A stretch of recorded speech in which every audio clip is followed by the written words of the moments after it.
And we are live. Hello and welcome to this week's edition of The Time and Place, the gospel conversation show where we discuss faith on the fringes and do our best to apply God's word to God's world. I'm Solomon. This is Julian. Yep. And today we're going to talk about Jehovah's Witness. But first, Julian, what the heck is going on in the world today? So this is a little different. Normally when we talk about this kind of stuff, we talk about something that's going on politically or socially, and it's kind of the same thing. They're still talking about vaccine passports. Nothing changed. Nobody knows what they're going to do yet. So whatever. This is a little different because Easter just passed, and a lot of weird takes on Christ or the resurrection or the crucifixion in general kind of came out. One of them that's kind of troubling, Dr. White brought this up on the dividing line, and it's looking more apparent. He was calling it the coming split of the SBC, Southern Baptist Convention. He thinks there's no way it's going to be cohesive. It has to split at some point.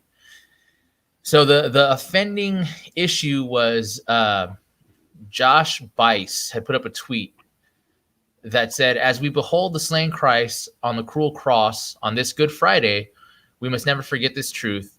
Jesus was not the victim of injustice. Jesus was the predestined substitute for sinners, crushed under the wrath of the Father in order to fulfill holy justice." And then he gives a citation of Isaiah 53:10, right?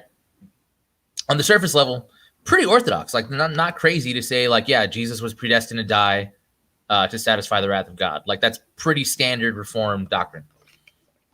Well, a lot of other members of the SBC didn't think so, and they kind of came after him on Twitter about it.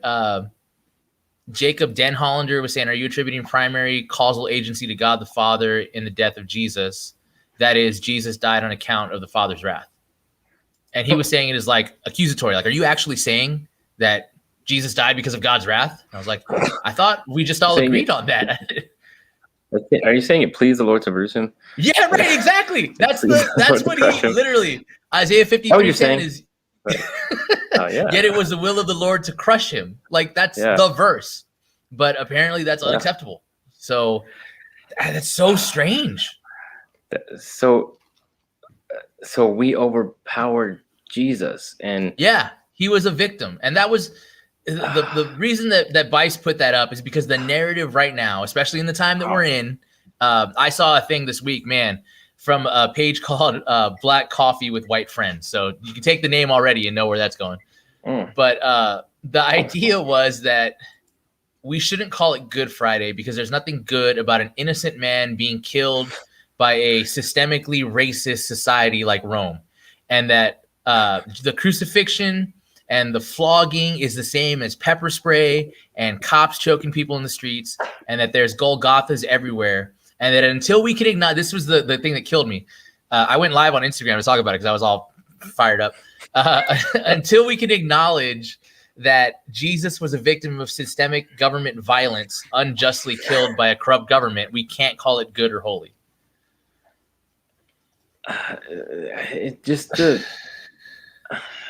like we don't even know where to start. I know.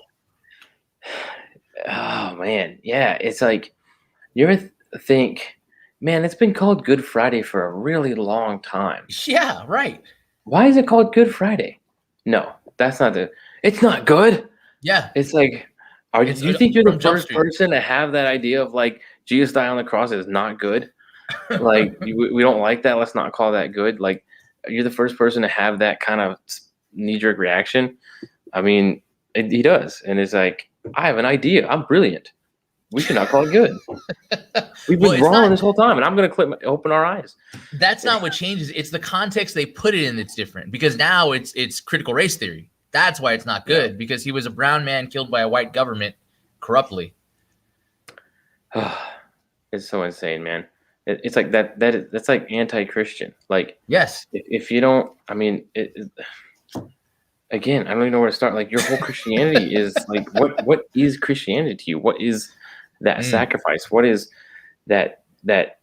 So he's an unjust God because that was justice. That was right. The wage of sin is death. You believe these things or you don't. That's what that means. That's what the cross is all those things. And the kids were watching this thing. It was talking about, I think I mentioned it before, and he erases your sin. It's like, okay, yeah, but it was paid for. Like, it's true, but it was paid for. And that's important to say that it was paid for, that it wasn't just like a Thanos snap kind of, right. It's just gone. I'll just be an unjust God and not, punish sin. It's like, I don't want it when it's me. I want you to punish other people's sin. I saw this meme. It was like, why doesn't God just punish all the evil people? And then it was like the flood happens, and it was like the Pam from The Office. Oh, like, yeah, offended. Yeah.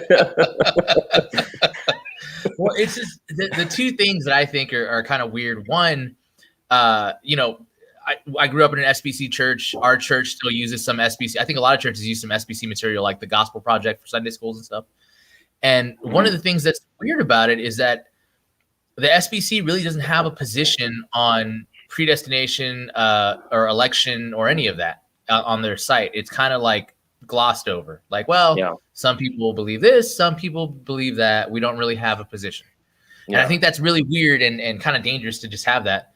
But the other thing is just like the biblical illiteracy of everybody coming at him to be like, are you saying that it was God's purpose to kill him? That God was the reason he died? Like, yes, that's what it says. Yeah. Oh, that's a good point. As you talk about like no set policy or something. I was going to ask you what you thought about that, as far as like, because I remember when we were hanging out with Lewis and Steven, and he was talking about Chandler and how the reason he doesn't come out and say Calvinism or post-mill or any others kind of like doctrinal things is because he doesn't want people believing them just because he's that, But, other people like Doug Wilson are perfectly fine with preaching post-mill and election and all those kinds of things. So what do you think about that, as far as pastors not being so transparent with their sort of open-handed doctrinal convictions like that? It's a little tricky because Wilson and Chandler, I have to think, are motivated by different things in a sense, right? Like, I think they see themselves in different ways. Like, Chandler's primary thing is he's the pastor of a church. Like that's his main thing. Wilson is a builder of societies, right? Like, he's not just a pastor of a church. He built a school. He started a publishing house. He started a college. So he's not primarily focused on just being a pastor. So I think he has to be more forthright with everything he believes, because it's going to push everything he does. Whereas being just a pastor, you can kind of be a little more open-handed with those. Like, you don't have to be post-mill to be a pastor. But to do what Wilson's doing, you kind of do. And you have to have everybody around you bought into that idea, or it's not going to work. Yeah, that makes sense. But just like, I was thinking, like, if I were a pastor, what would I do as far as like my church and, Right. I don't know. I mean, it's just kind of weird. Like, I understand that, like, I don't want people just to believe it because I am. But that's everything. I don't want them to just, I want them to understand the Bible, and I want them to understand everything that I'm teaching and preaching. Right. Not just regurgitate something and they don't really understand it, because that's how you get those people that are just like, oh, so it was God's idea to kill Jesus. Right. And it's like, yeah, like, but they're just kind of going along with anything, and they don't really understand it. And so things get twisted and kind of washed over. How many people is that though? Like, that's the majority of people at church on Sunday aren't going to go home and like, well, this is what he said. Let me look and see if this is accurate. Like, they just take it at face value. It's like, oh, the pastor said it, so it must be true. Yeah, but I mean, like, that can be anything though. Like, are you okay with them? True. Are you okay with, the sacrament or something? Like, your doctrines are the closed-handed doctrines. They don't really understand it, but you're preaching it, so they are swallowing it and they're taking it. Like, are you okay with that? I mean, maybe, because it's a crucial point, or it's a, one of the core doctrines or something, like. But I want them to understand those things too, as well as the Calvinism Arminianism debate, Well, I think too, before we could afford to like be a little more open-handed with things like that, as far as eschatology and soteriology, we could kind of afford to be a little more open-handed and just be like, well, we're all Christians at the end of the day. But now, because of that open-handedness, and also because of the state of the culture and how people are reacting and the tribalism, like we really can't, because it becomes from the other side, like close hand, like this. Like if you believe that it was God's desire to kill Jesus, then apparently you can't be a member of the SBC or something, according to some members. So like that's come to a head. It's going to be a close-handed issue. Yeah. I think a lot of these things are glossed over or not mentioned so much or whatever, because they're not seen as gospel issues. And I don't understand that, because they're in the Bible. And if it's and the entire Bible points to Christ.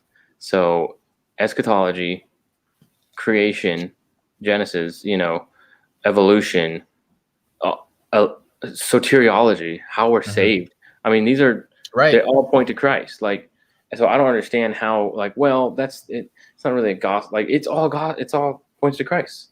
Like, post-mill or pre-mill points to Christ. Like, it just does. And so you have to be right about those things. You got to figure those things out. So it's like a close-handed, but it's not. But it could. I don't know. I mean, I don't know. What I've seen recently with like social media, especially, and influencers, is like those things don't get you likes and follows. So I know of a few people, at least, that I can think of off the top of my head, who have like pretty big followings online, who I've talked to privately, that don't have a solid stance on soteriology. Like there's one guy who's actually teaching other people his theological stuff, and he calls himself Reformed. But when I talk to him, like he's like, well, I don't really know how I feel about limited atonement yet. Like, I'm not set on it. Like, well, shouldn't you be before you start teaching people this kind of stuff? Like, why do you think that's okay to have that, and to also say that you're Reformed if you don't know how you feel about that? Yeah, I don't know. I mean, like, if that's what you're doing, and you just want to like or click, right? You want them to like literally go like this, click, and keep scrolling. Yes. You don't want to make disciples, right? Because what we're talking about is maturing in your faith, and that's what I think what church is supposed to be doing. I mean, sharing the gospel, but it also, again, what you invite them with is what you invite them to. So if you invite them with the good vibes, click social media stuff, that's all you're inviting them to. And so they're just going to post stuff that gets good vibes and clicks or whatever, instead of actually them making disciples. Well, how can they? They don't know anything. They've never grown. They've never grown past, John 3:16 and gone beyond the elementary, doctrines of the faith and stuff. And so I don't know, like that's something I'm seeing, like, especially in church, of like, especially with service and people not seeing church service to the church as worship and as crucial as reading your Bible and praying. It's like, we're trying to get people to volunteer, and it's really hard because they get burned out and it kind of sucks, but and it's outside, or it's setting up chairs and stuff. And it's like, would you be talking this way about praying? You know what I mean? Or is it just expected for you to do that? Like, it's not, hey, could we really like you to pray if you can, kind of squeeze it in, I know it's kind of whatever. It'd be really great. It'd be helping us out if you could just pray, for the church and for yourself and for your family and for things. And it's just, how's your prayer life? That's how we approach it. That's how we should approach it. And it's also, hey, how's your service life? What are you doing? How's it going? How are things, And I don't know. It's just really weird because, and there is that maturity of like not wanting to see something like, well, if I'm going to help serve the church or do something, I want to see someone get saved or baptized. Right. And it's like, well, sure, that's the great like end result. But the service itself, the church, you're creating a space for people to come in. If you're parking cars, or if you're cleaning the bathrooms or something, you're creating a welcoming space, a hospitable place for newcomers and for your own church body. I mean, I don't know. It's just this weird like thing. And I understand it sucks, and it doesn't get talked a lot about because it's not glamorous, and it's not overtly like spiritual, like praying and reading your Bible and stuff is, but it's important, and churches don't grow without it. Like our whole staff is volunteer basically at church. So it's like, if people aren't giving up their own time for no money, this stuff doesn't happen. Like, it just doesn't. So you got to think about everything that does happen in our church and what it takes, and who's not getting paid, and who's sacrificing, and who's making time and seeing it as worship and doing that. man, that, it's pretty important. and what if everybody had that heart? What if everybody participated? What the possibility is almost endless as far as what resources we could grow to and how we could how much we could grow, how bigger, more people for Christ we could reach. And I don't know, it's just frustrating. Sorry, got a little. Well, no, but it's good though, because it goes back to what we've talked about before, where we think about church as like a place we go and a thing we do, but not what we are, right? Like it's the same as my softball league. Like, well, I go to church on Sunday mornings, I have softball Tuesday night. It's just a thing I do. But we don't think about it in the way that the church is like a biblical concept, where no, this is the body, this is what we're part of, this is our family, this is our life. It's all centered around this. And I think we've kind of formed as a church to seek that out and get those kind of members and those kind of disciples. And those persons not being discipled, if they're seeing this as just their weekend social club thing, you're not making disciples. You're not, and so that's why you see a decline in Christianity, or a decline in religiosity, or religious membership, church membership of any kind. Well, yeah, that's what they were doing. You're talking about people part of the Rotary Club who aren't part of the Rotary Club anymore. That's it. Like, that's what you're talking about. You're not talking about true biblical Christ following disciples, and like that are growing and learning and sharing and doing something and building the kingdom. They're not doing anything. They're just kind of checking in on the sidelines, and that's it. Well, okay, if we lost them, we never had them, So what we're seeing in the numbers now is just a more, but the number was always there. We talked about it last time, but like, if you counting those numbers and churchgoers and true disciples and all those things, but yeah. I mean, one of our pastors said it before, like, what if you rearrange your schedule around church instead of the other way around? Like, I can't make it tonight, I have whatever. It's like, well, why can't it be the flip? Right. Yeah. I mean, it is. It's just soccer practice, right? Drinks with friends, birthday party, and church. Like, we've got to fill it all on the weekend, and and that's it. Like, that's our weekend. It's like, okay, all right, that's really weird. But I don't think churches have given us that thing to. They've become places where we can so easily check in and out and make it passive, right? Because our jobs don't do that. Like, if you're paid, you'd prioritize it, right? We don't do that with our jobs, but it's because it pays us, because we made work and the vocation and career and job that thing that we revolve our life around. I want to move across the country for a job, but I won't for a church, Yes, because I could just find a church. It's just a passive thing, but because it kind of has become that. Well, did you see that letter that went out? A lot of people were commenting on it from different sides. This is good, this is bad, whatever. But it was a letter that a church had sent a lady who was a member, basically saying like, hey, you haven't been here in forever. Also, we know about your living situation right now. And so if you don't reconcile those two things, we're going to revoke your membership. And everybody was commenting on that, like, oh, that's so terrible. That's a horrible way to do things. And it's like, well, why is it though? Like, her living situation is wrong. She's not actually going to church, which is part of the command, like, in the scriptures, don't forsake the gathering of the body. Well, she is. And I would also speculate that A is related to B. Like, the reason you're not coming is because of your living situation. You don't want to hear about it. Right. So, but we don't have that accountability either. Like, don't tell me what to do. Just give me the sermon and let me get out of here. Right. And the churches have become that. So they attract what they've become, and like what you aim for, what you shoot for is kind of what you hit, and I think that's what it is. And that, so we're all surprised that churches, are not making disciples and have these church goer members. And it's like, well, that's what you've made the place. So no wonder it is. And that's what I think about, like, being more out, transparent about doctrinal issues, because I can't think of like anybody at Jeff Durbin's church or Pastor Wilson's church that is like that. You know what I mean? Like, if you're going and you're hearing that kind of stuff, you're there for a reason. You're not just passing through, because you don't get those sort of like good vibes. You're great no matter what kind of things, and so those people don't go there.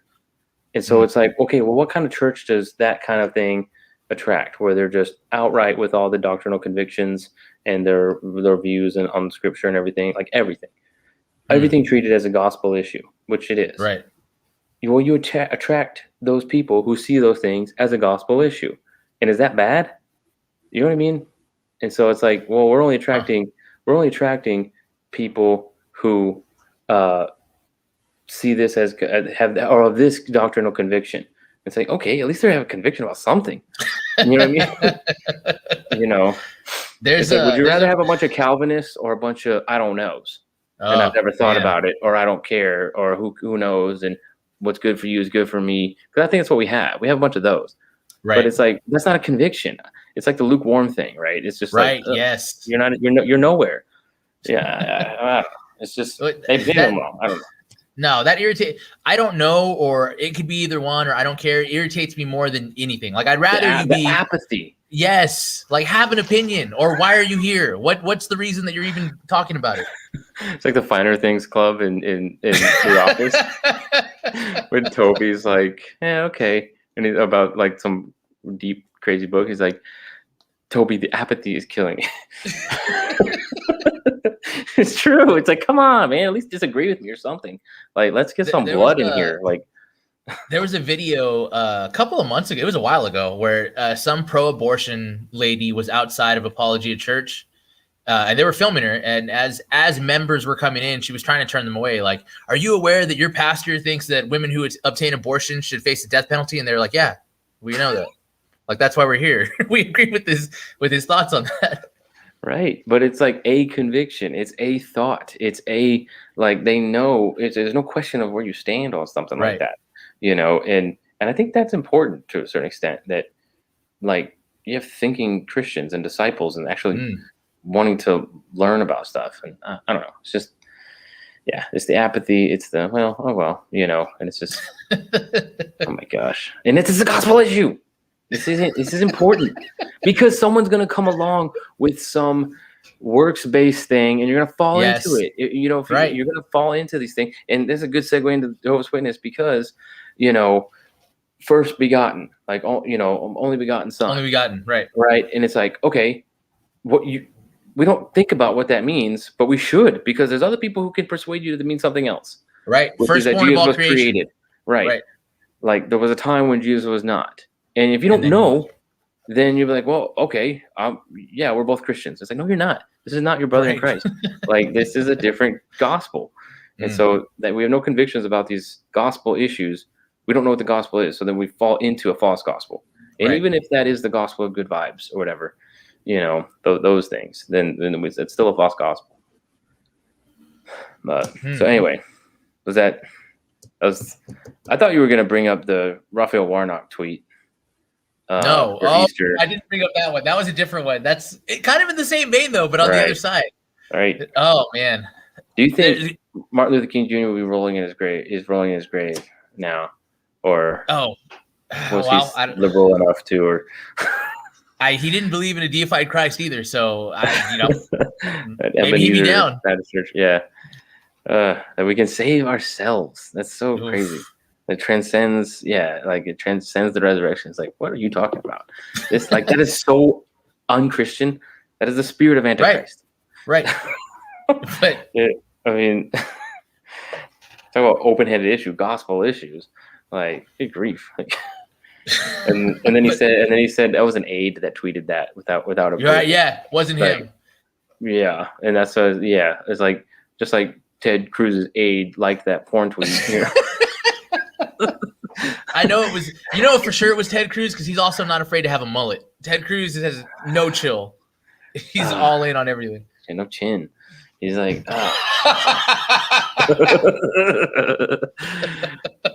Ted Cruz just looks like Kevin from The Office. He just has that, like, he does, skinny Kevin. That dumb look. Just that dumb. Ooh, like, this is good. Okay. What do you think? What do you think about this? God before family, but not necessarily church before family. I mean, is your family not in church? Like, right. Like, isn't your family part of the church? Yeah, I would think so. Ministry starts at home. I mean, so that's right. You know, part of that thing. It kind of, maybe we can, I don't know. I feel like we're going to tangent, but it reminds me of that portion in the gospel where, all of the people are giving Jesus kind of their excuse as to why they can't follow him. And the one is like, I'll follow you, but first let me go home and tell my parents goodbye. And Jesus tells him, no one who puts his hand to the plow but then turns away is worthy of the kingdom. Like, yeah. What does that mean? Right. Hate your mother, hate your father. Yeah. Right. Well, but that's Christ, not the church. And so, right. That's true. So I think if you're a pastor, then yes, like I think you have, it depends on what it is too, as far as like, if your mother's dying and it's like, well, I got a sermon to preach. It's like, find someone to, find someone to fill in or something. I think that's reasonable. But but if it's like, well, we have something going on, but I have to preach or I have to serve, or I have to do this thing. It's like, that's a little bit more, hey man, like, you want this ministry life or not? Like, cause that's kind of in that, and, but man, that there is a line there, because I mean, look at John Piper's son, right. and just like, there's so many pastors' kids are just not believers. And it's like, man, how in the world can that be? Like, and that is just a heart thing with pastors just serving the church. I don't know. I mean, because then, you hear stuff and it's like, well, they did everything they could. They did, everything right. It's just, they just rebelled. Like, that's just that can just happen. And yeah, but I don't know. Yeah, that is one thing that pastoral ministry, if you're just a church member and stuff, then that's, and it's like, I haven't been to Sunday because we have Sunday brunch. So I'd rather go to Sunday brunch with my family than to church. That's wrong. You shouldn't do that. That you should go to church. If your family's not going, well, family over church. No, that's not necessarily what that means. So yeah, but if it's like, a party in the park thing or some kind of fun thing that my church is doing, but it's someone's birthday, you can go do that. Again, unless you're working for the church. And that's why I fall into like this, I don't know if my mom was asking this because this actually happened on Easter, but I'm working for the church. I'm an intern at the church and I take that seriously. And I actually, am pursuing pastoral ministry. So it's like, what does that look like if not sacrifice for service and work and being there and working and doing it, and if it takes all day, it takes all day. And that, I don't know. I mean, I don't know. I don't think that's wrong necessarily, again, because it's a birthday party or because it's a kind of give or take thing or whatever. But, but again, yeah, well, I see. I know what you're doing. I know what you're talking about. I mean, that's true. And I know feelings will hurt and it sucks. And I hate that. And that's the tension I have to live with if I want to take this pursuit of pastoral ministry seriously. And I could just say, you know what, anything that comes up, I'm not working for the church. And it's like, okay, well, then you're not working for the church. Like, that's just, and you're for free to do that. You can not be a pastor. That's okay. But it makes me think about like Peter, he had a mother-in-law, so presumably he had a wife. I don't know if he had children, but he had a wife for sure. Like, what was she thinking when he's following Jesus around all over, Judea, just gone all the time? That's crazy. Right. When he's getting thrown in prison, when he's getting, beaten by the Sanhedrin, like what is she thinking? How does she feel about it? Yeah. I don't know. Yeah. It's a hard thing. I mean, I know other interns and stuff and people in this kind of ministry pipeline in my church that, his wife, he was at his wife's grandma's funeral in a different town, and he had to speak at this church thing. And he's like, and it's like, what do I do? It's like, hey man, like, these are the hard choices of pastoral ministry. And so it's like, I don't know, like, is he wrong for leaving and like going to share the gospel in this public setting and in preaching, or should he neglect that and not do that so he can be with his grieving family? I mean, I don't know. Like, I really don't know. Like, I don't know what the right answer to that is, but yeah. Kind of going back to the first point though, like when you said like, okay, someone else can speak that weekend, that's assuming there's someone else at the church that can speak or would volunteer to do that. Or you have enough time to plan it or something, or it's just like, hey, church ain't happening all of a sudden randomly. Is that okay? Like, so we have a prayer session this morning or something. I don't know. Like, we didn't have a sermon prepared because our pastor's out. All right.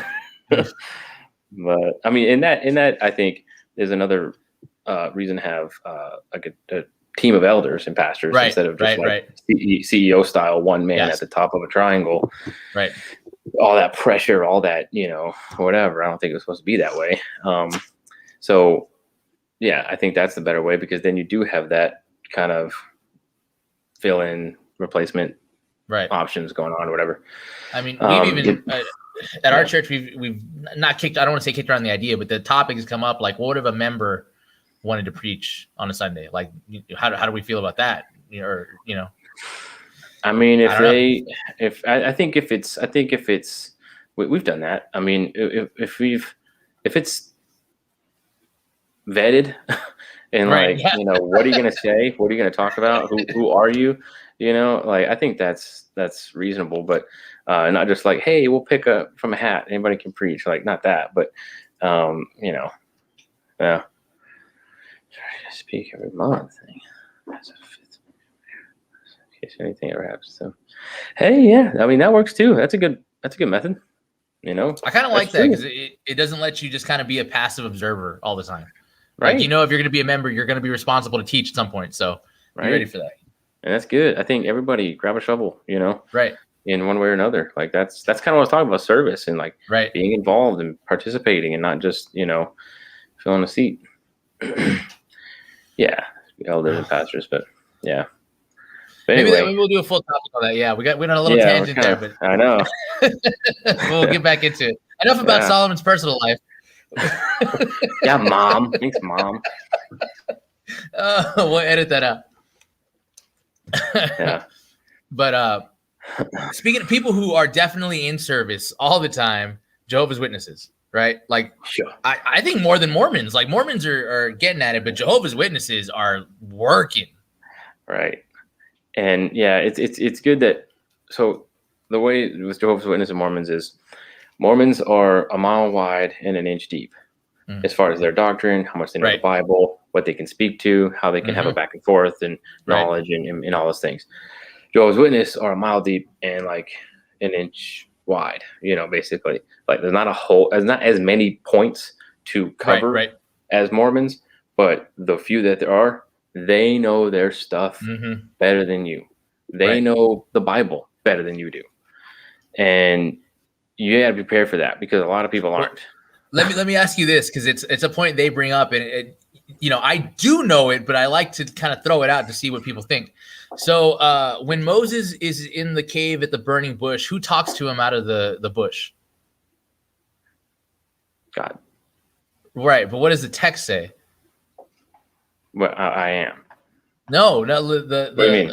Let me pull it up, because I want to read it to you, because it's a point that they use to point out that, well, other people can speak as God when you bring up the passages. So let's see here. The one that I've heard Jehovah's Witnesses say on that is no one can see the Father's face and live. Is that what you're talking about?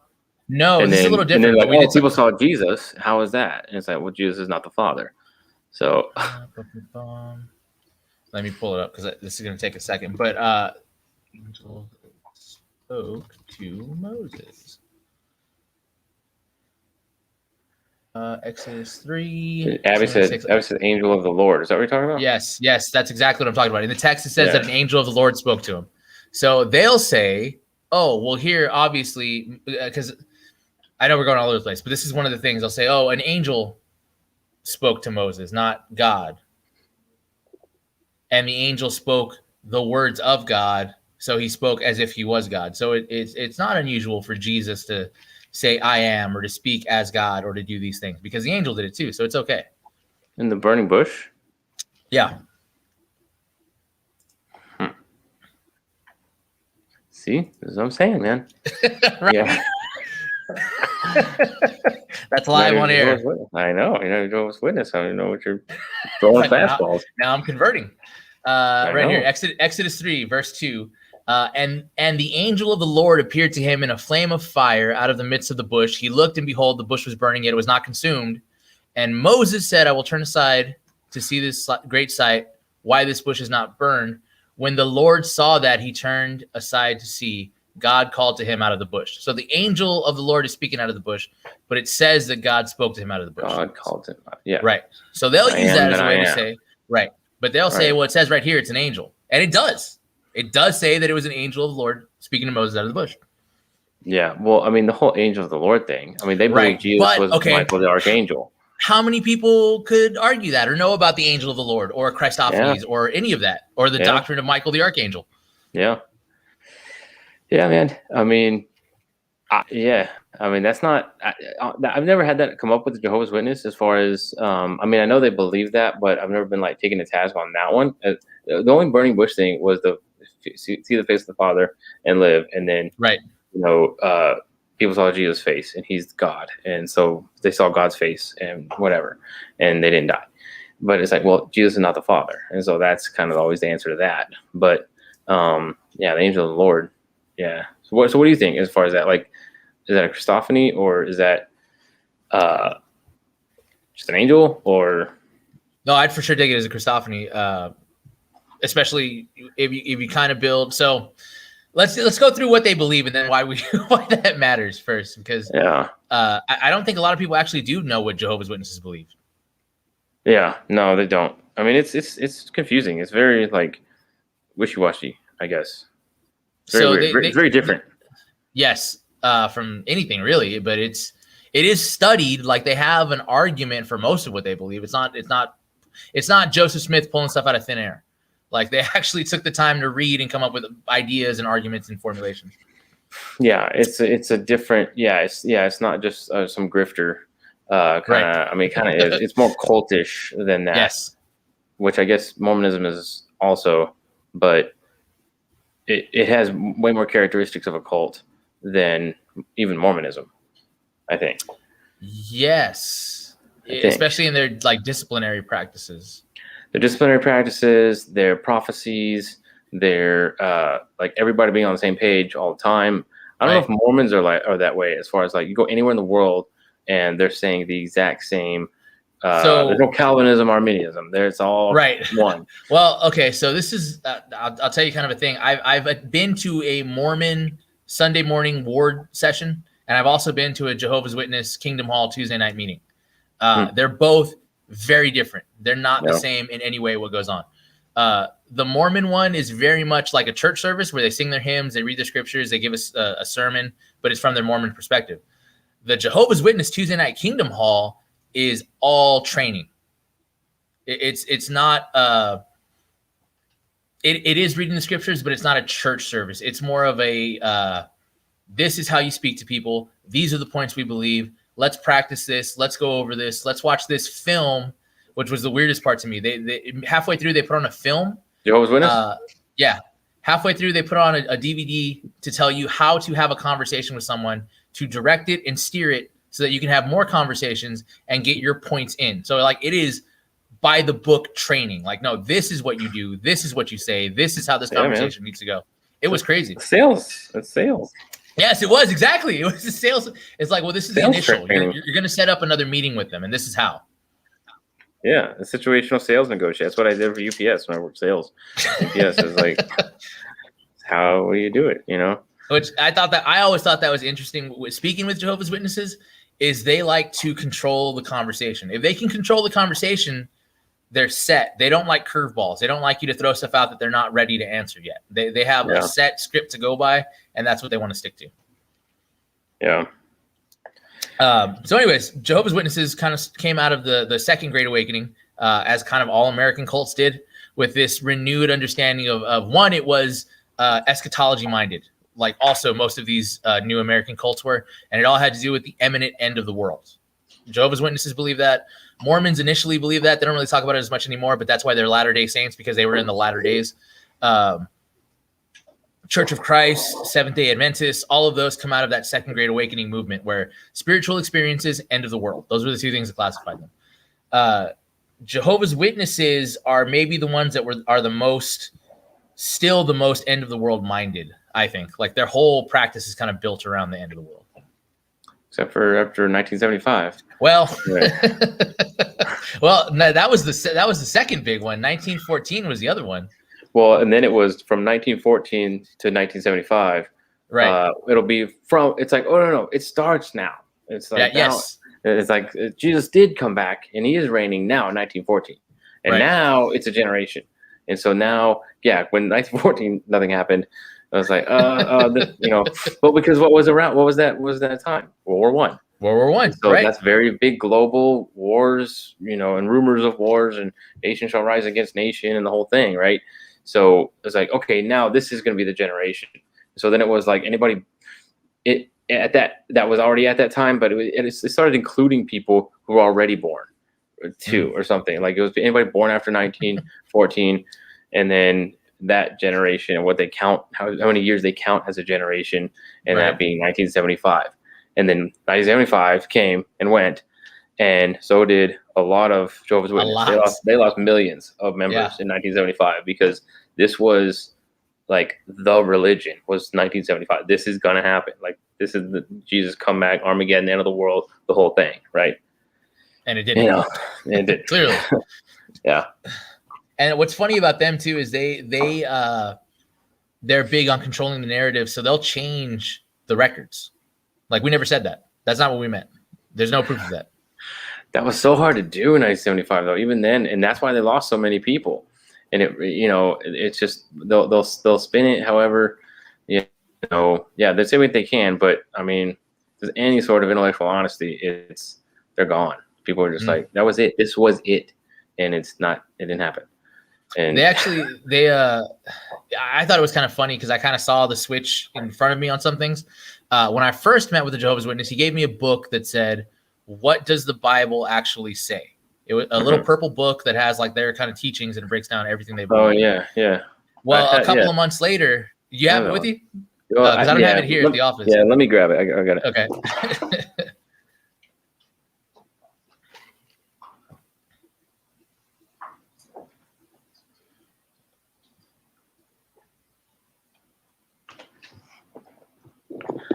Is it this one? So that's the new one. Okay. The original one was purple and it said, "What does the Bible actually say?" And it was basically why everything you know is wrong. Right. He handed me a new one. He said, "This one is the new one." And that's when it changed it to "What can the Bible teach us?" Which to me sounds less authoritative. So I don't know why they got meeker in the title of the book, but I thought it was weird that they had that update like that. And I still don't know why, but they did. Just like, oh, this is the new material. It's almost like you were saying, like sales. Like this is from corporate. This is the new manual. Mm-hmm. Yeah. And then I got the New World Translation. Oh, you got the 3 ribbons and the leather binding? I got 2 ribbons. You got 2? I got 3 ribbons in the one. Oh, man. I gave you the good one. I talked longer. That was the... like, give him the 3 ribbons. We got it. I was up in the sales club. My membership's platinum. I know. That's funny. But yeah, it's weird that 1975 prophecy really it hurt them for a while, but it seems like they're like back. Well, then enough time goes by, people just don't know about it, right? And then that's true. Like they get a whole new crop of ignorant. I don't mean that insulting. I mean like they just don't know. They don't know about what happened before. Yeah. And I mean, and they catch you off guard on Saturday morning. You're not, you're barely waking up, and they're knocking on your door like, "You got a minute to talk about this stuff?" I guess. Yeah, man. It definitely is. It definitely is strange. I think the first one. So they emphasize a lot on Jehovah, the name, and so where in our Bibles it would be all caps LORD. Right. They have Jehovah. Right. And so like that's the name of God. That's the name of the Lord is Jehovah. So that's and then so they emphasize that, and then they count capital LORD in any other translation as an error, which of course is in there, hundreds of times. And so it's like there's that many errors. Hundreds of errors. Like, you mean the one word that's translated is the same every time. They're counting those as all individual errors, But yeah, so that's a big one. And then the biggest one too is, and again, like with Mormonism, what we're talking about is a different Christ. We're talking about a different Jesus, a different gospel. Right. We use the same word. We use Jesus, God, Bible, church, kingdom, all these things. We use the same Christianese, but very similar to Mormonism, we are talking about 2 different Christs, right? And I think last time I used the analogy of my dad and like talking about my dad and like Ray White. So it's like Okay, well, we're talking about two different people because you just described him, and I know my dad, and that's not the same person. Right, so we're talking about two different people, even though the names are the same. And so that's how it is with Jehovah's Witness, as far as Jesus not being eternal, not being God. No, not at all. Being the first created thing, first created thing above all others. And that was a question even in Table Talk a couple months ago of they do surveys of like pastors and like people working in ministry saying something about like Jesus is the first created being of all overall. And it's like, is that true? And then like a shocking amount said yes. It's like, oh my gosh, like this is not okay. And so yeah, they don't believe Jesus is God. That's the biggest one. That's got to be like the biggest thing. And they believe he was Michael the Archangel, which gets into those Christophanies, an angel of the Lord. Yes, right. Type of things. Well, it's weird when you talk about the Jesus is not God, right? Because can you read John 1:1 out of the New World, since you have it right there? Yeah. That's what one of my Rubens was. In the beginning, and see, this is the thing. I'm going to read this, and how many people are going to notice the mistake? Right. I mean, maybe it's because we emphasized it right now, but in the beginning was the Word, and the Word was with God, and the Word was a God. I hope everyone caught that. But I mean, honestly, a lot of people, it's like the Word was God. What does that mean? Yeah, that's true. I mean, how many Christians right now are going to say like the Word was God? I thought it was the Word of God. I thought that's the Bible. Like what? I've seen nutty people that will say like the scripture is the fourth part of the, I don't know what you call it when it's not a trinity anymore, but it's like a quadrilogy, because the word, and they'll use it in that way. Well, the word is the scripture, so that must be the fourth part of the Godhead. All kinds of wacky stuff like that, just from not understanding what John is saying. Well, yeah. So I mean, in verse 14. So the Word became flesh, and or the Word became flesh and dwelt among us, and we have seen His glory as of the only Son from the Father, full of grace and truth. So the Word became flesh, and that is Christ, right? And that should be understood very, very well by Christians. Right. And the Word was a God. That's their John 1:1, and it's literally just changed, because the actual Bible says, "In the beginning was the Word, and the Word was with God, and the Word was God." Was God. He was in the beginning with God. All things were made through him, and without him was not anything made that was made. And they believe that as well, but all other things, right? Right. They will say Colossians 1. All other things were made by him. Look it up right there. Yeah. We'll compare and contrast. Yeah. It's Colossians 1. I can't remember.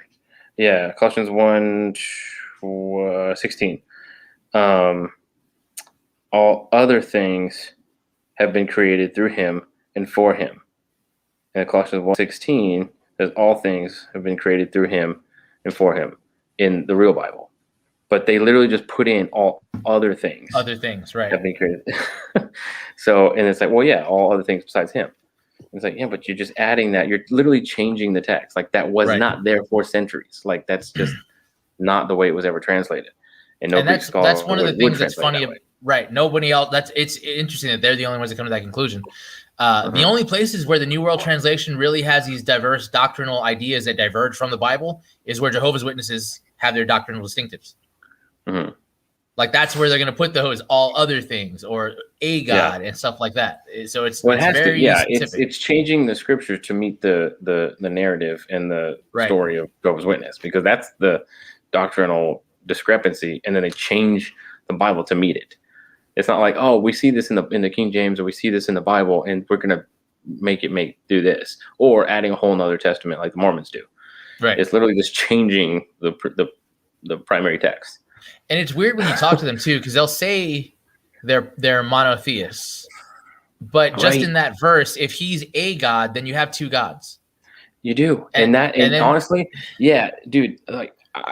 When I was first talking to the Jehovah's Witness, I would always get into the Greek and indefinite article and the ha logos, a God, and the word, and like so it would get into all these different things, and they're ready for that. They prepare. They spend time preparing for that conversation, for that specifically, But then I thought, like, wait a second, they claim to be monotheists, right? And you have them arguing for the phrase God. Okay, that is automatically at least two gods. Right. You're automatically polytheistic at that point. Right. So I asked them, like, so do you think that Jesus is a God, another God? And they're like, well, he's godly. I'm like, well, right. Okay, I believe that. I mean, I believe he's God. Like, he has the characteristics and nature of God. Yeah. Okay. So, but what do you? But they're like, well, he's not God. It's like, but you said he's a God. But he's a God. Is he or isn't he? This is what you're arguing for. This right. is what you're saying. You're arguing so hard in the Greek. A God. Okay, you're saying another God. That is a second, right? At least a second God. And so I don't understand why they argue so much for that and claim to be monotheistic. And then they have to start backpedaling of like, well, he's godlike, he's godly, he's holy. He's but like, that's what I mean. That's what I mean when I talk about they're not ready for curveballs. Dr. White told a story about that once, where a Jehovah's Witness woman, had gone into a full spiel about the indefinite article and how it should be this and it should be that. And he handed her his Greek New Testament and said, "Can you show me what an article is?" And she couldn't, because she couldn't read it. Right. But she had that stuff memorized. She was ready for that conversation. Right. And that, and like you said too, credit to her for memorizing that. Because how many Christians do we get to memorize anything or to do that kind of work or whatever? And it's a different mindset too. But I mean, still, right, man, they're really putting the effort or whatever. But yeah, that's a huge one. That's a big one. Is Jesus not being God? The deification of Jesus is huge. But yeah, well, the resurrection changes in their mindset too, because one of the things we didn't point out is that they don't believe in resurrection in the same way that we would. Mm-hmm. So for them, the word didn't become flesh in the same way that we do. When we talk about the incarnation, the term that's used again in the Greek is that he took on flesh and dwelt among us, is the same word that's used for building the tabernacle, right? So he was the presence of God in flesh among us. What they believe is that he pre-existed as Michael the Archangel. That person was destroyed and remade as Jesus the man. Right. And then when he died, he was again destroyed and remade as Michael the Archangel. So it's not taking on flesh and then ascending to the Father. It's destroy, remake, destroy, remake. It's a whole different thing. It's not the same. Yeah. Yeah. And that's those Christianese phrases that we use, like resurrection. Well, we believe that. Well, you don't though. Like, not really. Right. I think that's a really important thing is the incarnation of Christ. Especially as we talk about Christophanies. And this came up with me and some other friends at church talking about like the three men who visited Abraham, right? Before the destruction of Sodom and Gomorrah. It's like, okay, so that was God, but it was a man, and they ate, and they were there, and they talked to him. And it's like, well, what does that mean? Was that Jesus of Nazareth? I personally have a hard time believing that, as far as the term Christophany. Like, I think Jesus of Nazareth is important, in that the incarnation of Christ through Mary and through in a bodily form. Right. I think that happened once. Right. Right. And so when we say when the angel of the Lord or the man who appeared before Abraham, and like always say who did Jacob wrestle with, right? To say that's Jesus Christ. Well, this is going to be one of those. Flesh, well, then okay, and then not, and then become flesh, and then not, and then also in the Gospels, like. This is going to be one of those weird things where I don't think people think about what it means that the eternal word became Jesus, right? Like, the man, Jesus of Nazareth, who was born of Mary, came into existence at his birth, right? Or at his conception, I guess, came into existence. Before that, the eternal word always existed, but he wasn't always Jesus Christ. Mm-hmm. So what you're saying is, the man who wrestled Jacob, was that Jesus, not the man Jesus Christ, but I would say it was the eternal word who embodied in that instance, but not the man Jesus, if that makes sense, because the man Jesus didn't exist yet. Right, but it was the incarnate word. Incarnate, but not incarnate, because incarnate means to become human. like in the fullest sense, right? When he became Jesus and Christ, wrestle and right. But also when he became Jesus Christ, he emptied himself, right? That's part of the doctrine, is that he did not consider equality with God as something to be grasped, but emptied himself and made himself into the form of a servant, even unto the point of death. So there's a difference with the incarnation. Like, he took on a new form when he became Jesus Christ. He became truly human in every sense. I don't think it's fair to say that the man who wrestled Jacob in the same way was fully human. I hear what you're saying, and I understand that. I don't know that a case can be made for that with who Jacob wrestled and the three men who visited Abraham. So I don't know. I think God can. Well, let me ask you this: when in different forms, and let me ask you this way. It's hard to say, because it's like that was God. He wrestled with God, right? And I think not. It's okay, but it's God, not necessarily God the Father, right? But it is God, and I think it's hard. It's a hard thing, man, because then that is the Word becoming flesh. Let me ask you from another perspective. To some degree, right? In a different way. Okay, when the three men come to Abraham, one stays up and talks with him, the other two go into Sodom, right? Well, eats with him, right, in the tent, and the other two go to Lot, and Lot brings them into his house. So clearly they're bodied, because they go into Lot's house, they talk to him, and they're bodied enough that the men of town want to rape them. So they know that they look like humans in that sense. Would you say that the angels were incarnate in that way? No, I mean, I suppose so, but it doesn't say angels. It says men. But what else would they be? To turn the crowd blind and have this, you know what I mean? Well, I thought when they visit Lot, it was more explicitly angels, and when they visit Abraham, it was God.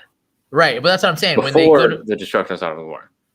When they go to visit Lot, they're explicitly angels, but they're also clearly dudes, right? Like, physical people.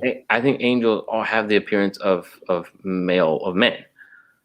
You know, but not in the same way that, like, okay, so for instance, Isaiah sees the angels and they have 6 wings and eyes all over and blah blah blah. The ones Lot saw didn't look like that. They walked into town, they went to his house, they had physical bodies, right? All right. Would you say that they incarnated? Because I wouldn't say they incarnated. I don't. It wasn't God visited Lot. It was the angel that came to Lot. Right. So, but what I'm trying to say is that, what I'm trying to say is God. Like, well, yes, but what I'm trying to say is embodiment and incarnation are not the same thing, if that makes sense. Right, and that's I agree. I think what we have in the Old Testament in these like Christophanies or whatever is an embodiment of God, not necessarily the Word become flesh incarnate. Like, because that's Christ. I think that happened once, and that was Jesus Christ. Right. But I think what we have in the Old Testament is an embodiment of God. And same way with the burning bush, same way with the torch, right? That passed through the the sacrifice, right? So that was God. That is God. He's taking a form, like the pillar of fire kind of thing. Like, that is so I think God can manifest himself in his creation, including the form of man. Right. Right. He could appear as a donkey, he could appear as a flame, he could appear as whatever in his creation, and all that includes man. And I think that's what he did. I think the men that visited Abraham were just apparently men, but it was God taking that form of man, but not the Word become flesh incarnate. Right. I agree with you on that. Like you said, in difference between embodiment and incarnation. Right. And I think what we have with Jesus Christ was the Word incarnate, it become flesh. God, like you said, wrestled Jacob, is an embodiment, God manifesting himself into his creation in the form of man. Right.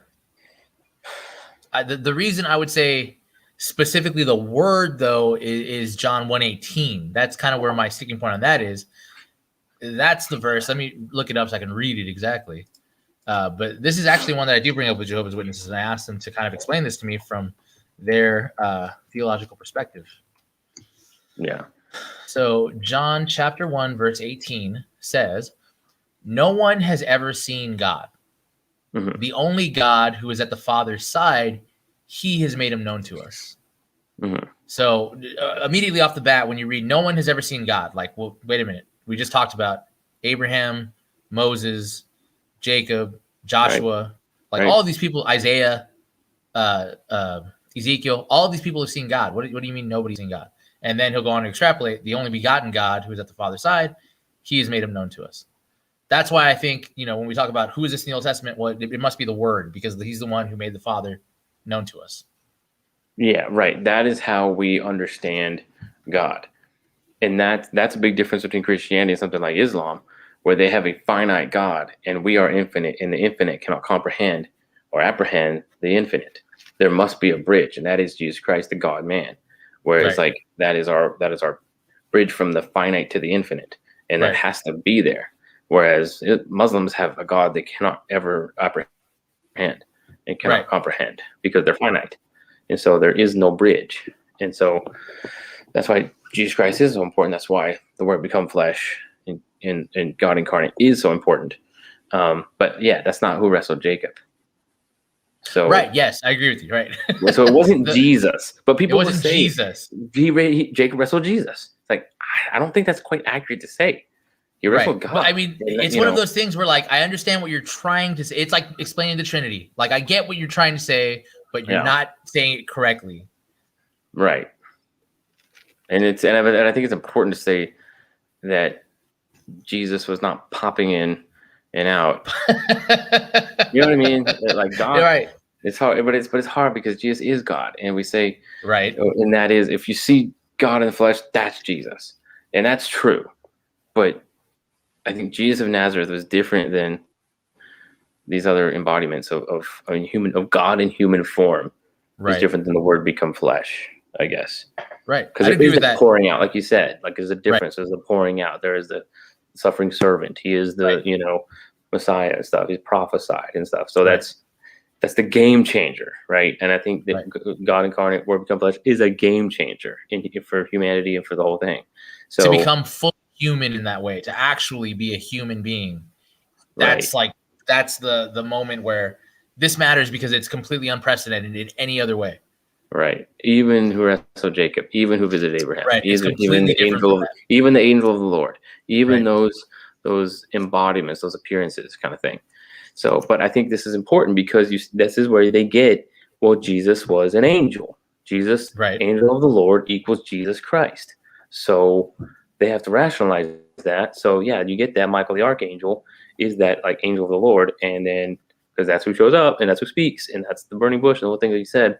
And so that's Jesus. And it's like, I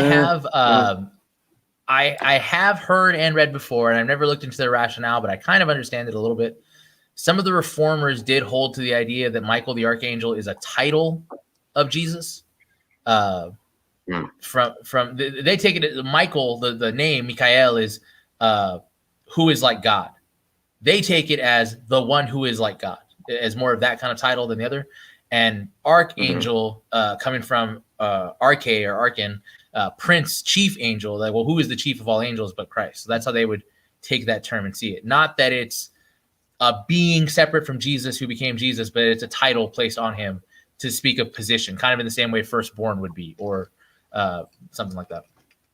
Right. I would have to look a lot more into that before I get into it, but that's something I've heard before that I'm like, I wonder. Interesting. What's the chapter in Hebrews about? Like, there's an angel. I think it's chapter 1. Hebrews 1. Basically, huge dividing line between Christ and the angels. Oh yeah. Or any angel, right? Right. I don't know. Right here, Hebrews chapter 1, verse 5 is kind of where it starts with that. For to which of the angels did God ever say, "You are my son; today I have begotten you"? Or again, "I will be to him a father, and he shall be to me a son." And again, when he brings the firstborn into the world, he says, "Let all God's angels worship him." So yeah, the writer of Hebrews makes that very explicit point. Like, to what angel can it ever be said these things of Christ? And so the Jehovah's Witnesses take that as like, well, Michael the Archangel. Like they think they have like an answer for that? I don't know, because we've never gotten into that. That's a good question. I would like to know how they read that. I've never asked Jehovah's Witnesses that either. That'd be a good I feel question, like though. chapter Huge. Yeah. I mean, verse 8 is where, but to the Son he says, "Your throne, O God, is forever and ever." Like he's saying that the Father says to the Son, "Your throne, O God, is forever and ever." So, what do you guys feel about that? Yeah, I don't. That's one of the things that they believe. That's their afterlife beliefs are kind of nutty too. Yeah, annihilationism, right? Of like annihilationism. Yeah, there's no hell. You get destroyed. Soul sleep. They don't believe in like nobody who's dead now is really dead. They're just asleep because you don't get to come back. They don't believe in a resurrection. They're like Sadducees. They don't believe in a resurrection. If you die, you're destroyed. So everyone who's dead is just asleep. They're not actually dead. Right. Annihilationism, and that is different, and that's a gospel issue too, because hell is paying for your own sins forever. Right. And so, and that's literally, and that's why it fits for the eternal punishment, because that is all you can pay. You can't afford it. So you will be spending and paying for eternity, because that's how much you owe is an eternity in hell. Your life isn't worth enough for the cost of sin. Yes. So without Christ paying that, whose life was worth enough, he was sinless. You're not. He held the law perfectly. You did not. So he could afford it. He fulfilled the law perfectly. So his life was worthy, a worthy sacrifice. Yours isn't. Right. It's like, I'll die for my own sins. It's like, you can't afford that. You'll be dying forever. You'll be dying forever. And that's literally what hell is. Right. And so that's important, because that's that perfectly. Why is hell eternal? Why is it eternal? Why not just 1,000 years and you learn your lesson? And it's like, because that's not it. Like you've sinned. You're not a worthy sacrifice. That's why. Well, that's a very Catholic way to think of punishment too. Like the idea of purgatory, that you just need to be purified. You need to learn your lesson, and then you'll be good enough at that point. You need to be cleaned up a little bit. Yeah. It's that we're not understanding. Like, no, you're not like sick. You're dead. There's no cure. Right. You're just dead. You have to be brought back to life. Yeah, man. There's that idea of like. My thing is like, who would not believe after purgatory? I mean, if that was the case, then I mean, I guess even then you still can't, and that's why the indulgences and stuff from people still alive to get you through purgatory. Well, and that's what the treasury of merit. Like, it's not just your goods. We're depending on the goods of every good person who's ever come before us to get us to heaven. It's that's literally such a weird balancing of scales. It's just like, one good deed for a bad deed, and that's one thing Jehovah's Witnesses don't have, is they don't have that balancing of scales. You either are perfect or you're not good enough. And so, but their perfection is again through works. That's why they're knocking on doors. That's why they're at the park. That's why they're at the airport talking to strangers, because they believe they have to do these things to attain that next level. Right. And can you explain the 144,000? As far as like eschatology and their kind of end times view. So they take the 144,000 as a literal number. They don't call it heaven, because again, they're like kind of like Mormons. They have tiered levels of existence in the afterlife. The 144,000 are what they refer to as the Christ class. So the top of the line, hardcore epitome Jehovah's Witnesses, those are the 144,000. The gold members. The gold members, the 5-star club. They get to live in an elevated. What's the lounge? What's the? What is it called? I know what you're talking about. The gold. What is it called? I don't know. That's where they got fruit. The Christ class gets the free fruit when they get to the airport. The hot towel and they get to live in that elevated state with Christ and essentially rule over everyone down here. And that's already been fulfilled. Yes. Right? So this is a big thing about communion with Jehovah's Witnesses. They only take the Lord's Supper one time a year. It's at Easter, and you're only allowed to take the bread and the cup if you are one of the 144,000. So in a modern Kingdom Hall meeting, when they have this, most people will pass and not take it almost nobody will take it now. But if someone takes it, don't they just kind of like not ask or something? There's no like verification. Like, wait a second. Yeah, right. You can't prove it anyway. But like some people will, and it's just like, oh wow, I guess she's one of the. And it's like, well, I you got think most millions of of people across the country taking that communion. No, I think most of them assume that the I'm one of the 24.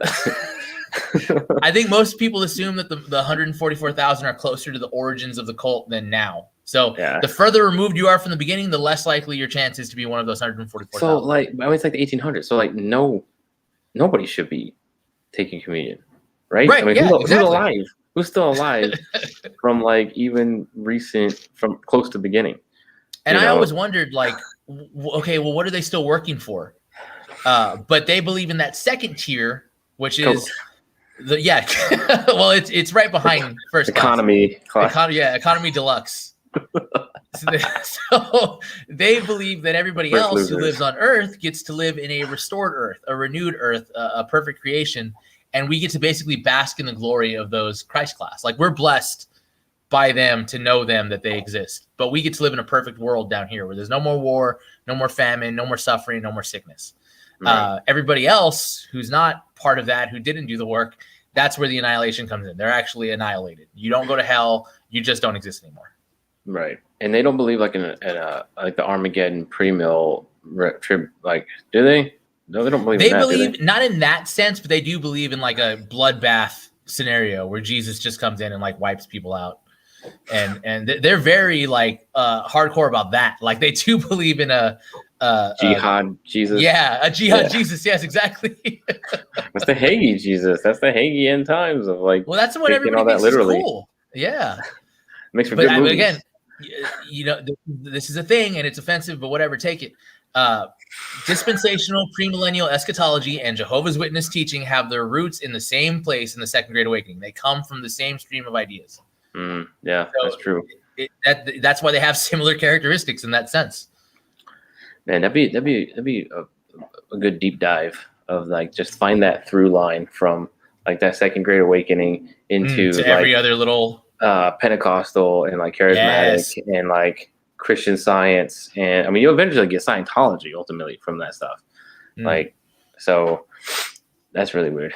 Well, Hubbard was interesting because he's the Scientology. He was the first one to say that he wanted to run a religion like a business. Like, he just said it up front. Like, I'm going to build a religion that's built like a business, and it worked out, I guess. We should do a Scientology episode. That'd be really interesting. Oh, You've seen Going Clear, right? You see Going Clear? Yes, yeah, I have. Yeah, it's insane. I watched Louis Theroux's the other day too. His My Scientology movie. Oh, is it good? It's pretty good. That's cool. Rogan had a guy on who wrote Going Clear. The guy that wrote that, and he did a deep dive. He did like other cults and stuff. And I think I did see that winning author and stuff. Yeah, he wrote a book in late 2018, early 2019 about a pandemic in modern world and how it would go down and everything.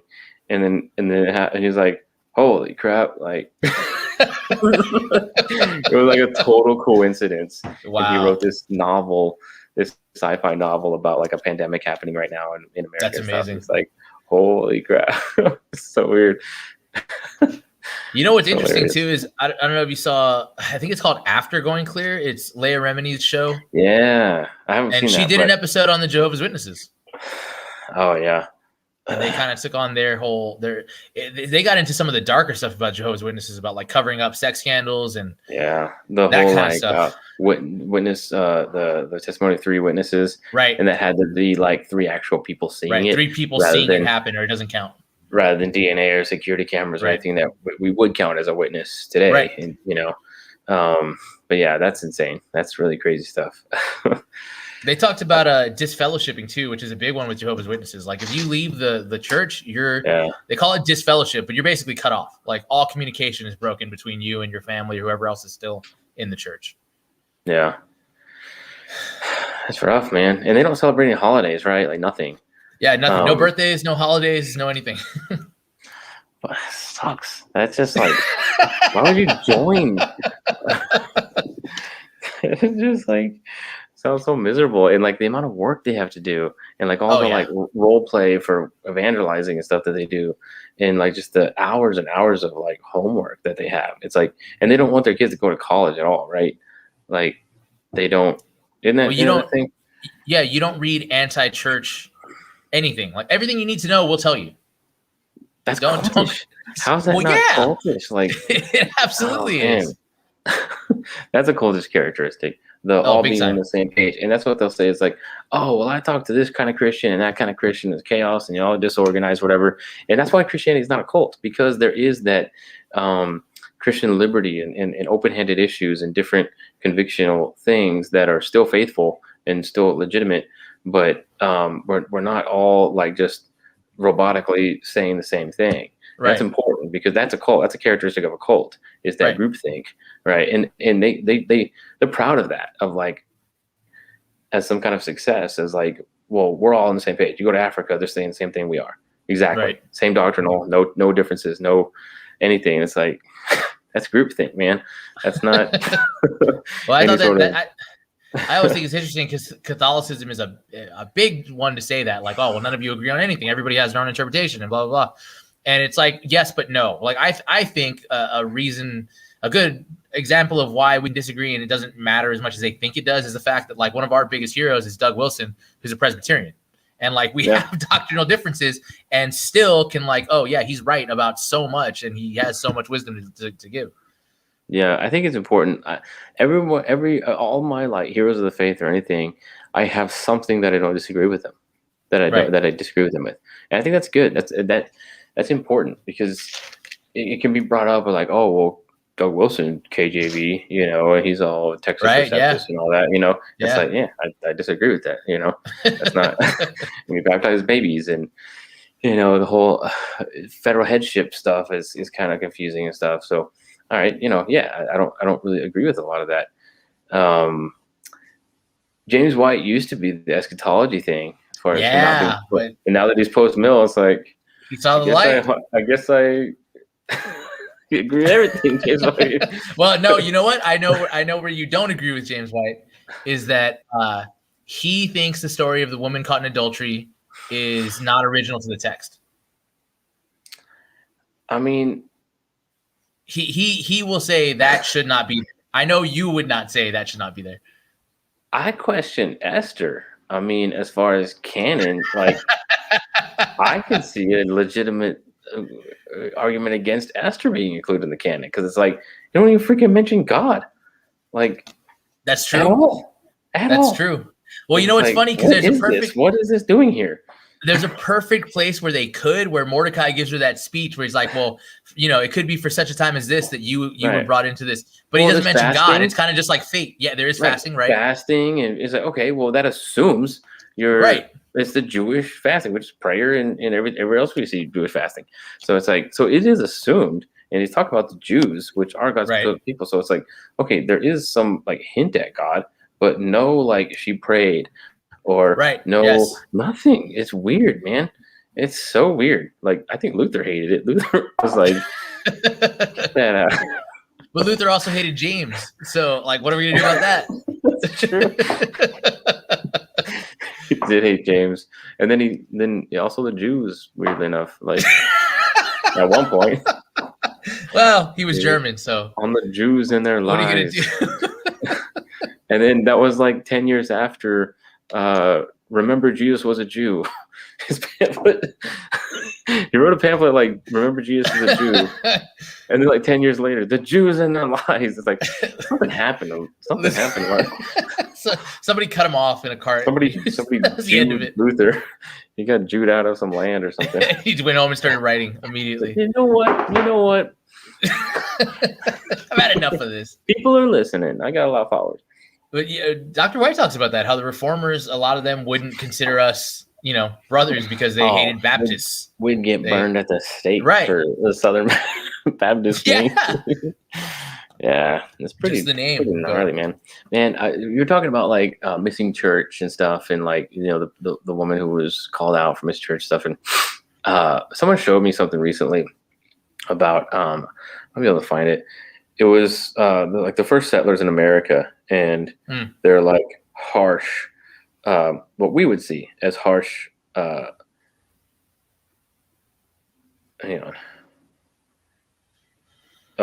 adherence to church. Yeah, let me see. It's worth bringing up because I thought about it, and at first glance, it's like, oof, that sucks. So under West Ridge's system of discipline in the colony, settlers were to rise at 6 a.m. and attend morning services at the church. Failure meant the loss of a week's food allowance for the first offense. For the third, the punishment was death. Indeed, wow. Indeed, capital punishment was threatened for a variety of misdeeds, including profaning God's word, unauthorized trading with Indians, and fleeing the colony. If someone robbed the common store of food, they would be bound to a tree to starve. All the settlers' guns were gathered up and declared to be part of the common arsenal. This was ostensibly to make them available if needed to fight the Indians, but it had the added benefit of making it harder for any colonists who chafed at West's harsh rule to revolt. Jamestown. So, and at first it's like, man, that sucks. That's harsh. But it's like, we're here, aren't we? Like, I'm dead the first 3 weeks. I'm not getting up at 6 a.m. Just shoot me now, because I'm not gonna make it. 6 a.m. was nothing to them. I mean, they rose with the sun and went down, so it's like, okay, that sounds crazy to us. Like, but it's like, that's pretty much like, but just the third miss, like, oh, well, that's it. That's your 3. Dude, if you're in a new world and trying to survive and you believe in God's providence and help and prayer. That's true. It's like, hey, man, you ain't praying. You need to be, and you're trying to steal our food. You're dead. that one I'm okay with. The idea that if you steal, you get starved. Like, well, okay, right? I don't hate that. You don't work, you don't eat. If you steal food, we're gonna freaking starve you. Like, yeah. But look, I mean, I think if it was just kind of, hey, let's just sing Kumbaya. Would we even be here as a country or as anything today? Maybe not. So maybe it took those harsh measures.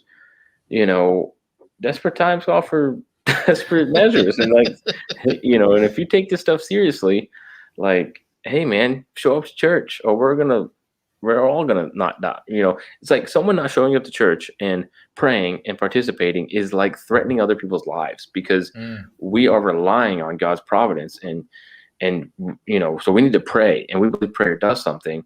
So much to the fact that if you don't do it, you're putting all of our lives at risk, and we could all die here if we're not all praying and serving and trying to get food and whatever. So it's like, I don't know. It's just different times. Well, I mean, the way you're talking about it's like the story in Joshua. Right after they destroy Jericho, they go into Ai, and the one guy takes something from the city that he's not supposed to, and like the whole army dies in the next battle.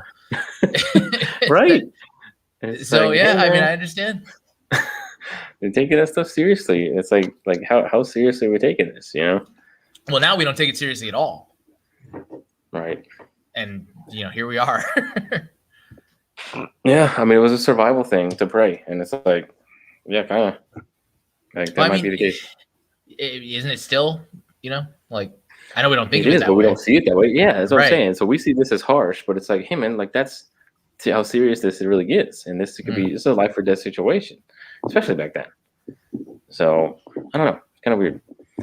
But it's funny too, because like you read stories about like I was reading Mayflower, about the first like pilgrims and stuff, and fights with the Indians and stuff, and they were like so Calvinist, and they were so like, and how they saw that you were part of the elect was like if they had some kind of crazy gunfight and there's like bullet holes in your jacket, and it's like and you're alive, and it's like you're a part of the elect.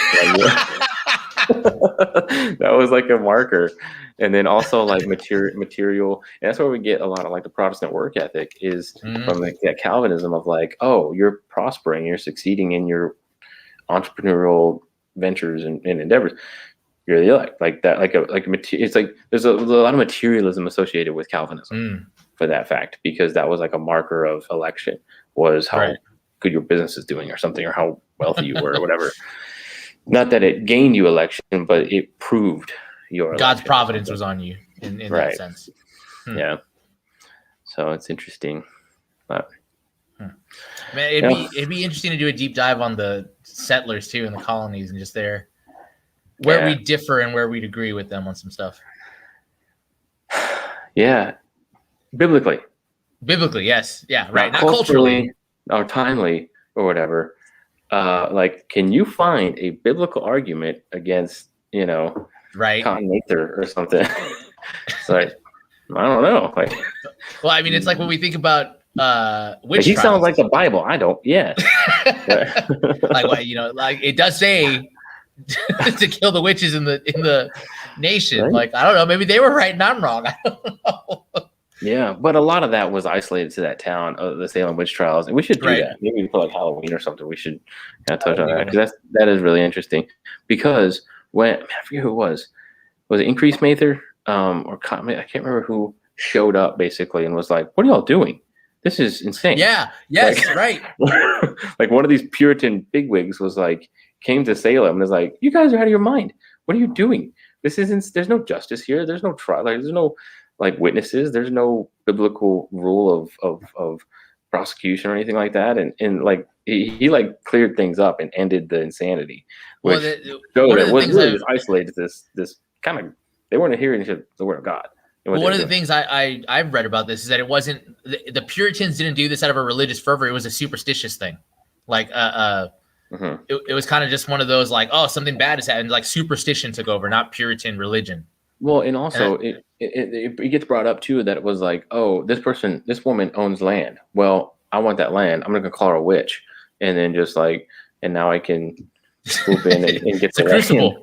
It's a crucible. You're right. That's what it is. And that went on, and that can be proven that went on.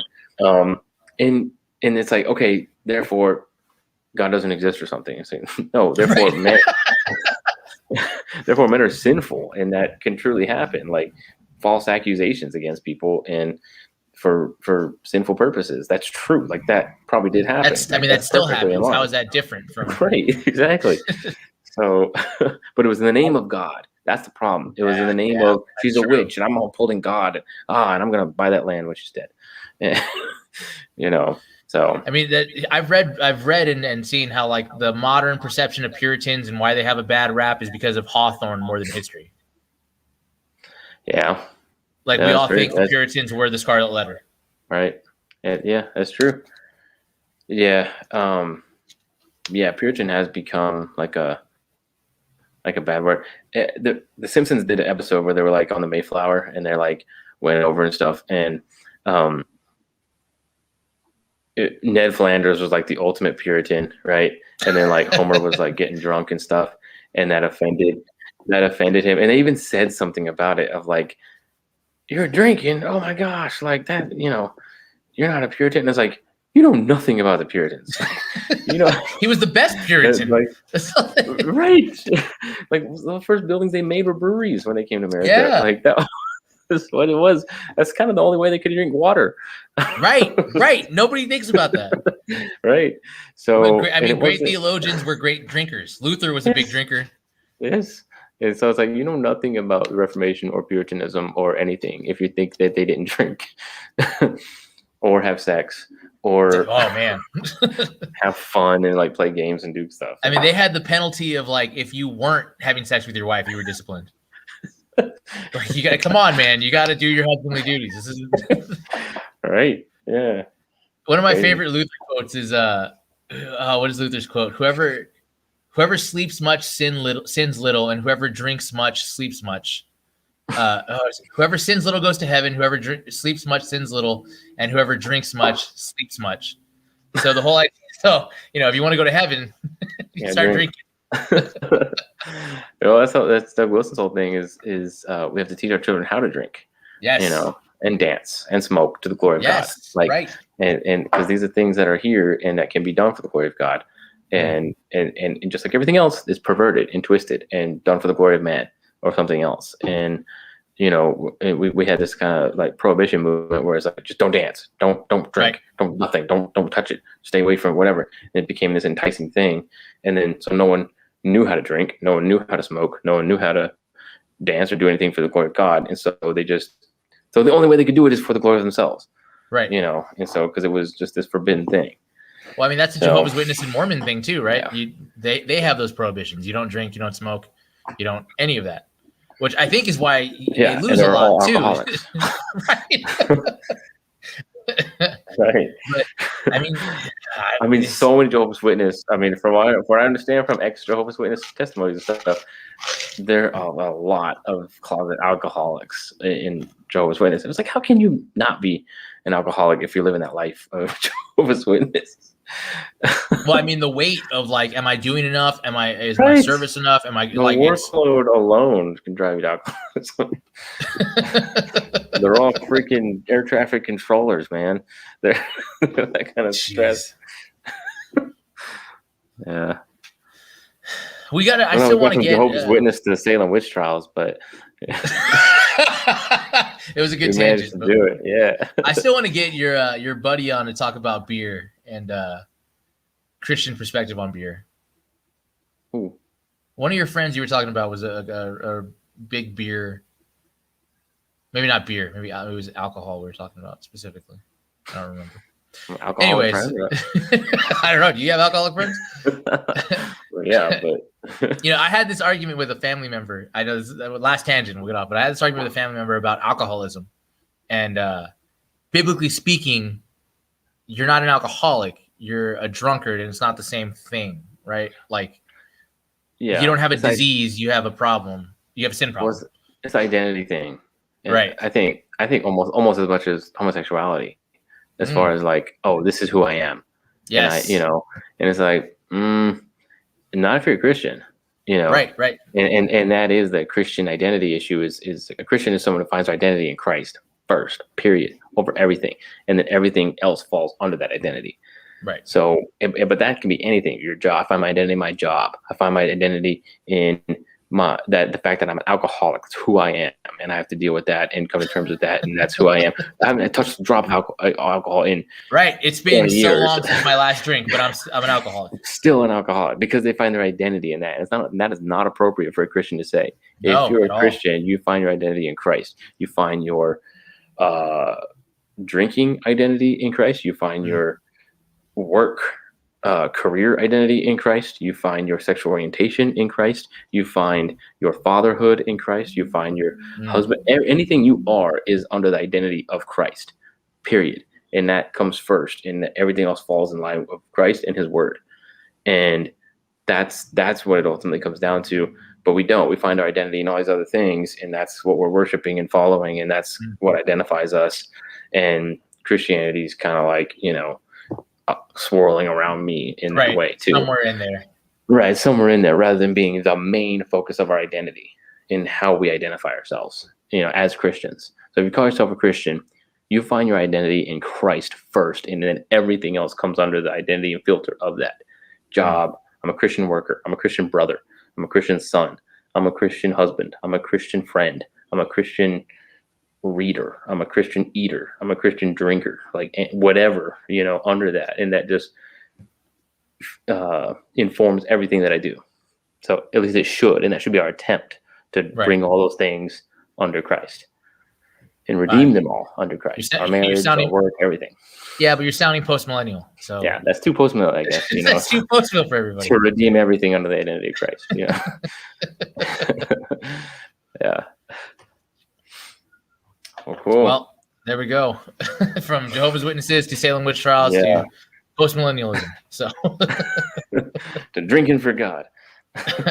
If you do have like any more, I don't know how many people have encountered Jehovah's Witnesses, especially right now. They're sending letters, so you're probably not running into them as much right now because of the pandemic. But really? They're not? Yeah. No, they're sending letters now.